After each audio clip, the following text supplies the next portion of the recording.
E aí galera, tudo beleza?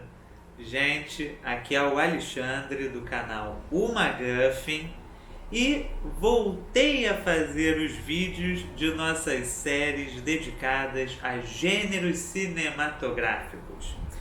Esse daqui, gente, infelizmente, vai ser o último episódio da nossa série sobre o gênero giallo, o gênero de filmes de terror e suspense italianos que marcaram as décadas de 60 e 70 ao abordarem temas como serial killers, conspirações criminais e terror psicológico.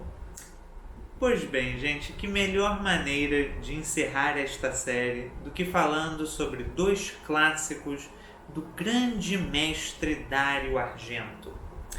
Eu acho que talvez a melhor forma de encerrarmos essa discussão e apresentação sobre o gênero giallo seja discutindo dois de seus filmes, provavelmente dois dos mais bem dirigidos em uma carreira longuíssima, dedicada sobretudo ao terror e ao suspense.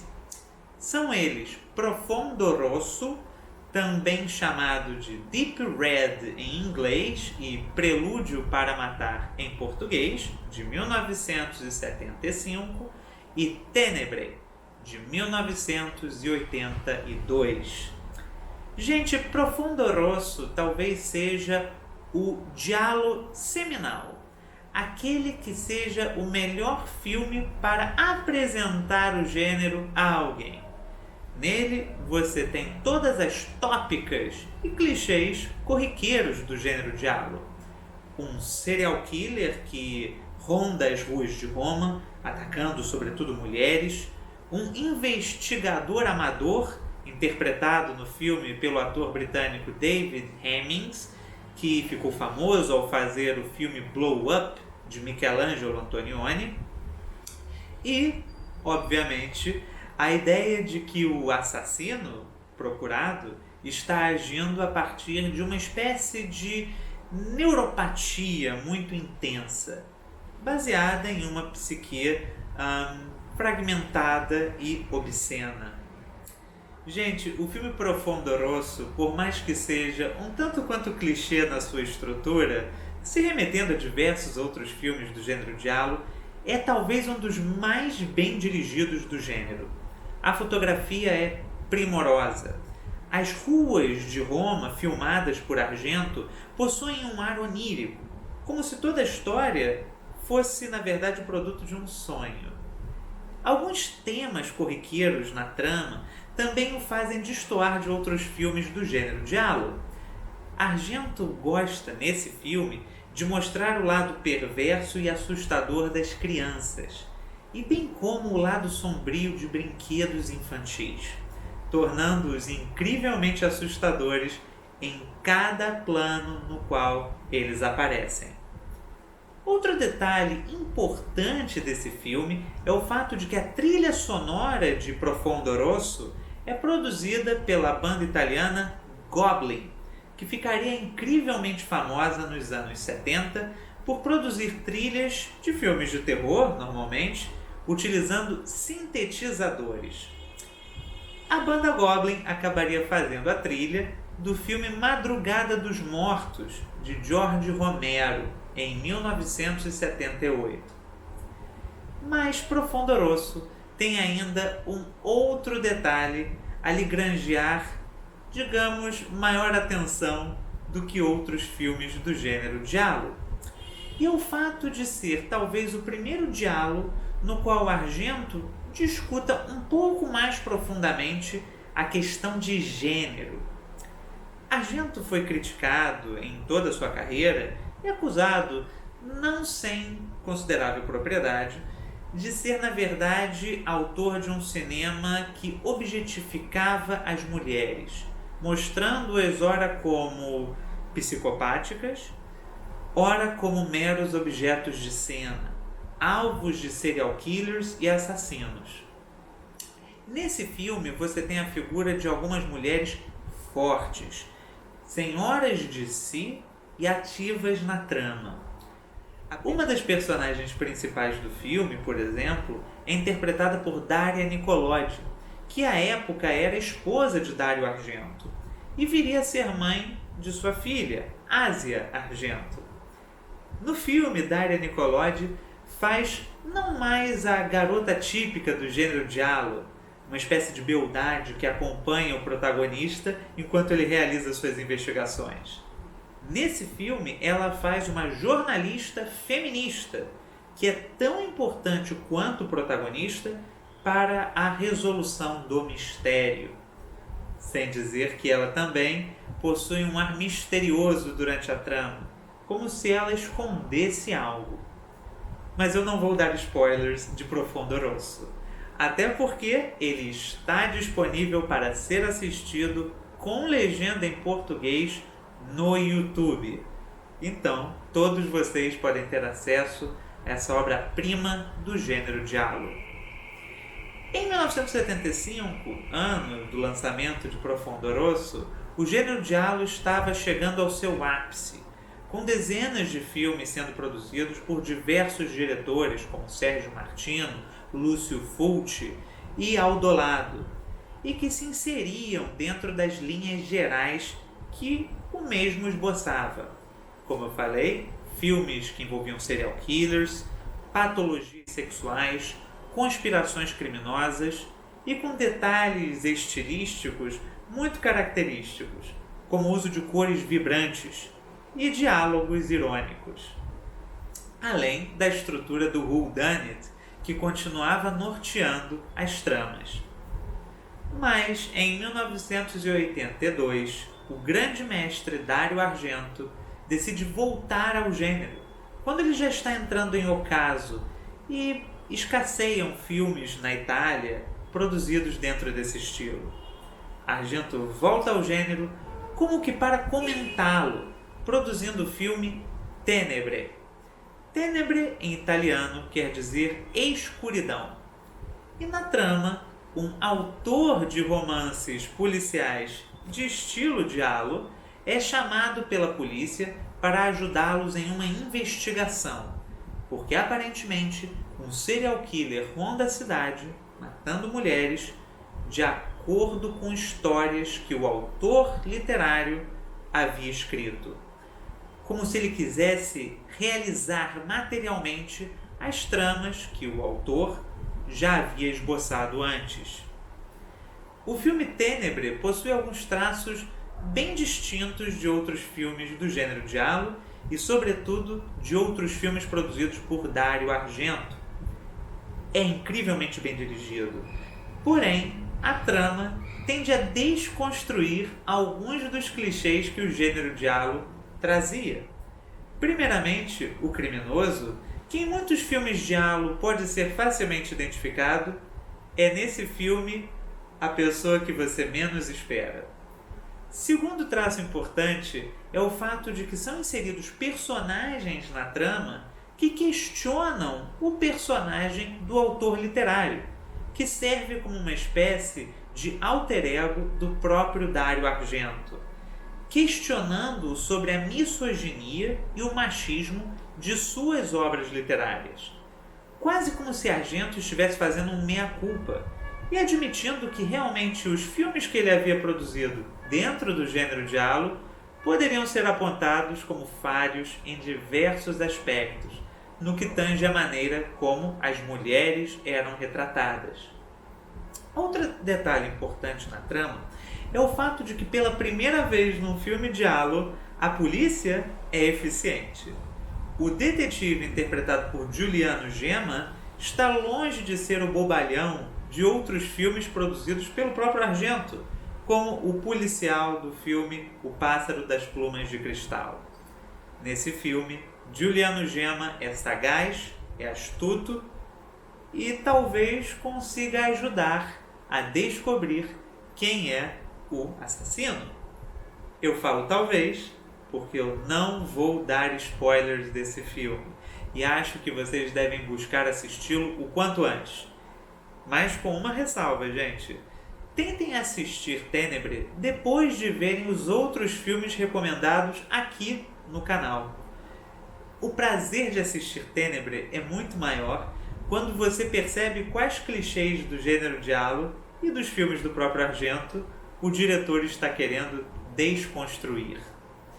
Um outro detalhe interessantíssimo do filme Ténebre é o fato de que Argento quis fazê-lo quase como um giallo de ficção científica. De forma muito sutil, ele escolheu gravar o filme, em grande medida, no bairro chamado EUR, da cidade de Roma. Uma espécie de bairro futurista criado na década de 30 pela ditadura fascista de Benito Mussolini, marcado por prédios modernistas, amplos espaços e ruas muito largas, lembrando um pouco a arquitetura de Brasília, por exemplo. O que Argento disse em entrevistas nos anos posteriores é que ele quis retratar uma sociedade que teria um certo problema em lidar com a violência, por na verdade ter passado por um trauma muito grande, que teria redundado na redução brutal de sua população. Percebam que o filme tem quase sempre poucos extras e figurantes ao fundo, como se realmente essa cidade moderna que ele retrata estivesse esvaziada de pessoas, quase como uma realidade de distanciamento social antes que esse termo estivesse em voga. Outro detalhe interessante é o fato da tecnologia ter uma função mais importante nessa trama, com gadgets e itens de tecnologia de informação sendo utilizados de maneira mais corriqueira. O próprio Argento, em entrevistas, chegou a dizer que a sua ideia era fazer com Ténebre uma espécie de giallo misturado com Blade Runner, uma espécie de ficção científica, como se ele mostrasse que o gênero do terror continuaria muito vivo e saudável, mesmo num futuro mais distante. Ténebre, por conta disso, é um perfeito enlace, uma maneira magistral de encerrar a experiência daqueles que querem conhecer mais minuciosamente o gênero giallo. Mas, gente, esse gênero não se esgota nos filmes que eu falei aqui na série. Há muitos outros. Só para citar alguns exemplos, vocês têm filmes como A Curta Noite das Bonecas de Vidro, dirigido por Aldo Lado, de 1971, e gravado na linda cidade de Praga, quando ainda era um regime socialista no país chamado Tchecoslováquia, o qual nem existe mais. Na trama, um jornalista estrangeiro, interpretado por Jean Sorel, tem de investigar o desaparecimento de uma menina e acaba esbarrando numa conspiração de proporções gigantescas. O filme, gente, é uma das principais influências para o filme derradeiro de Stanley Kubrick, De Olhos Bem Fechados, de 1999. Você também tem filmes como O Perfume da Mulher de Negro, de Francesco Barilli, de 1974, com a atriz Mimsy Farmer no papel principal de uma mulher que começa a acreditar que ela está entrando num surto psicótico, perdendo a noção da diferença entre o mundo real e o mundo de suas ilusões e sonhos. O filme parece sair do gênero giallo e já adentrar na experiência surrealista. Ele é bastante influenciado por um clássico de Alain Resnais chamado O Ano Passado em Marienbad. E, acredito eu, é também uma grande influência sobre o filme Mulholland Drive, Cidade dos Sonhos, de David Lynch. E esse filme, O Perfume da Mulher de Negro, também está disponível para ser assistido no YouTube, gente. Mas o gênero giallo, além de ter sido marcado por muitas obras interessantíssimas, foi também incrivelmente influente. Na própria época, você já poderia ver certos filmes que eram estilisticamente inspirados nos filmes italianos. O melhor exemplo talvez seja Vestida para Matar, de 1980, dirigido pelo diretor americano Brian De Palma. Na trama de Vestida para Matar, uma mulher anônima, interpretada pela atriz Nancy Allen, começa a investigar uma série de misteriosos assassinatos de mulheres que começa a ocorrer na cidade de Nova York. O que é interessante é o fato deste filme, tal como outras obras do gênero giallo, localizar numa psique fragmentada da pessoa responsável pelos assassinatos a causa para a realização dos mesmos. Gente, assistam Vestida para Matar sem ler absolutamente nada sobre o filme. A experiência da revelação final e o choque que ela gera é aumentada sem que você tenha nenhum conhecimento prévio da trama. Mas claro, talvez a grande influência do gênero giallo tenha sido um outro gênero de terror, criado ainda na década de 70, só que nos Estados Unidos. O gênero slasher, fundado em larga medida pelo diretor John Carpenter, quando produziu o filme Halloween, de 1978.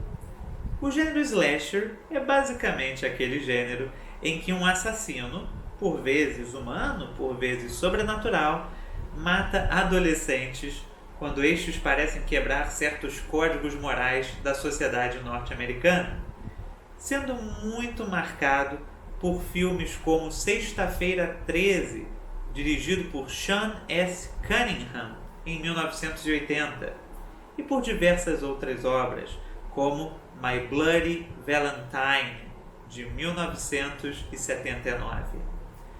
Gente, o gênero slasher, guardadas as devidas proporções, é talvez o filho mais famoso do gênero giallo.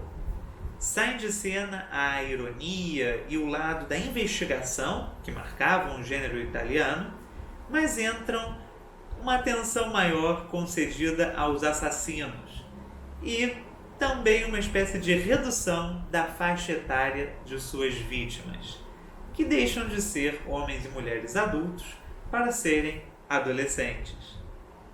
Gente, o legado do gênero giallo permanece intenso, mesmo nos nossos dias.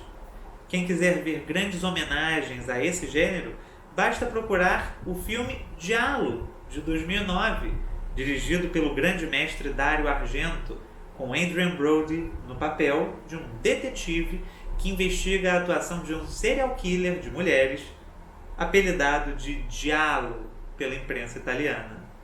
Ou então, o filme britânico Berberian Sound Studio, dirigido por Peter Strickland e com Toby Jones no papel de um técnico de som que vai trabalhar num estúdio de cinema italiano dos anos 70, numa trama que tem muito mistério e terror.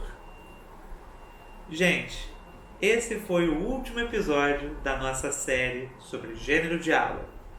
Mas não deixem de seguir o canal, porque virão muitas outras séries aí pela frente. E inclusive uma coluna semanal em que eu vou colocar recomendações do que assistir em plataformas de streaming como o Netflix. Mais uma vez, gente, eu queria agradecer a todos pela audiência e por estarem acompanhando os vídeos do canal. Em especial o desta série dedicada ao gênero giallo. Então, galera, não se esqueçam de assinar o canal e apertar a sineta para saber quando virão novos vídeos. E atenção, porque o ciclo Tarantino ainda não acabou e tem novas lives vindo aí e um novo ciclo dedicado a cinema europeu nos anos 50. Então, não deixem de seguir o canal e acompanhar os vídeos. Gente, bons filmes para vocês!